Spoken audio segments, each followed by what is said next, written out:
I don't use over-the-counter pain medication or anything anymore. Peripheral neuropathy, it's akin to someone hammering nails into the end of my toes. Literally, it's that acute and that sharp. Every day was a challenge. Even making a dinner, every day was a challenge. I was always focused on my pain, always. It was actually my eldest son.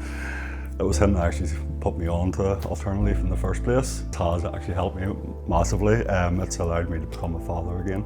My focus can leave the pain on my feet and I can focus on other things, which was where Leo comes in, so I can focus on Leo now. Every day, as I say, is a blessing. I don't see it as, I love life now.